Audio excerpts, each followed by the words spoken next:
జాతీయ రాజకీయాల్లో అనూహ్యమైన పరిణామాలు చోటు చేసుకుంటున్నాయి. విపక్షాల ఇండియా కూటమిలో ప్రకంపనలు మొదలయ్యాయి. కూటమిలో అత్యంత కీలకమైన భాగస్వామ్యం పక్షం డిఎంకే ఇప్పుడు ఎదురు తిరుగుతోంది. డిఎంకే అధినేత తమిళనాడు మాజీ సీఎం ఎంకే స్టాలిన్ కొత్త రాజకీయ సమీకరణాలను స్టార్ట్ చేశారు.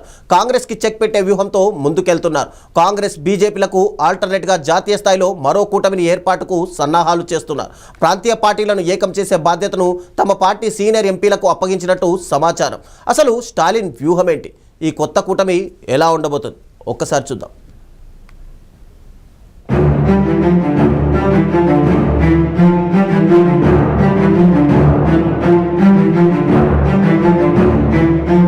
దేశ రాజకీయ ముఖ చిత్రాన్ని మార్చేసే కీలక పరిణామం తమిళనాడు సెంటర్గా రెడీ అవుతోంది.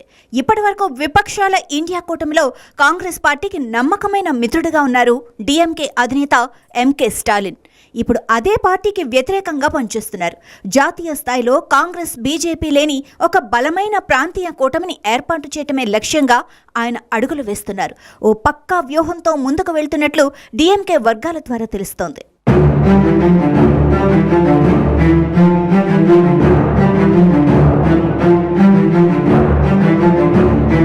చెన్నైలో జరిగిన పార్టీ అంతర్గత సమావేశంలో ఈ అంశంపైనే ప్రధానంగా చర్చ జరిగినట్లు సమాచారం. ఇక ఢిల్లీ రాజకీయాల్లో కీలకంగా వ్యవహరించే పార్టీ సీనియర్ ఎంపీలకు స్టాలిన్ కీలక ఆదేశాలు జారీ చేశారు. దేశంలోని వివిధ రాష్ట్రాల్లో బలంగా ఉన్న ప్రాంతీయ పార్టీల అధినేతలతో వెంటనే చర్చలు ప్రారంభించాలని స్టాలిన్ సూచించినట్లు తెలుస్తోంది. కాంగ్రెస్ పార్టీ వల్ల రాజకీయంగా నష్టపోయిన ఆ పార్టీ వైఖరితో విసిగపోయిన పార్టీలను గుర్తించి వాళ్లందరినీ ఒకే వేదికపైకి తీసుకురావాలని స్టాలిన్ భావిస్తున్నారు.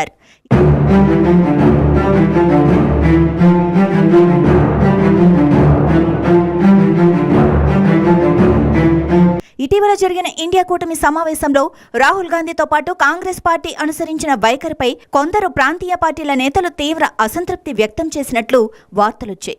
ఇదే అదునుగా రీజనల్ పార్టీలన్నింటినీ ఏకం చేయాలని స్టాలిన్ నిర్ణయించుకున్నారు. థర్డ్ ఫ్రంట్ లో కాంగ్రెస్ కి ఎట్టి పరిస్థితుల్లోనూ స్థానం ఇవ్వద్దని ఆయన గట్టిగా నిర్ణయించుకోవటం ఇప్పుడు జాతీయ రాజకీయాల్లో తీవ్ర చర్చనీయాంశంగా మారింది.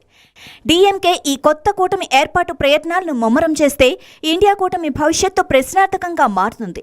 ఇప్పటికే కూటమిలో ఉన్న అనేక పార్టీలు కాంగ్రెస్ నాయకత్వంపై అసంతృప్తితో ఉన్నాయి. ఇప్పుడు స్టాలిన్ డైరెక్ట్ గా రంగంలోకి దిగడంతో ఆ పార్టీలన్నీ ఆయనకు మద్దతు పలికే అవకాశాలున్నాయని రాజకీయ విశ్లేషకులు అంచనా వేస్తున్నారు.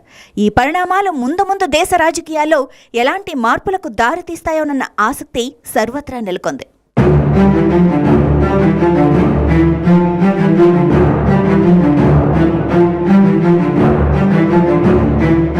మొత్తం మీద స్టాలిన్ చర్యలతో జాతీయ రాజకీయాలు వేడెక్కాయి. ఆయన వ్యూహం కేవలం కాంగ్రెస్ను ఒంటరి చేయటానికే పరిమితమవుతుందా, లేక నిజంగానే ఒక బలమైన థర్డ్ ఫ్రంట్ ఏర్పాటవుతుందా? ప్రస్తుతానికి డిఎంకే ఎంపీలు ఇతర ప్రాంతీయ పార్టీలతో సంప్రదింపుల ప్రక్రియను ప్రారంభించారు.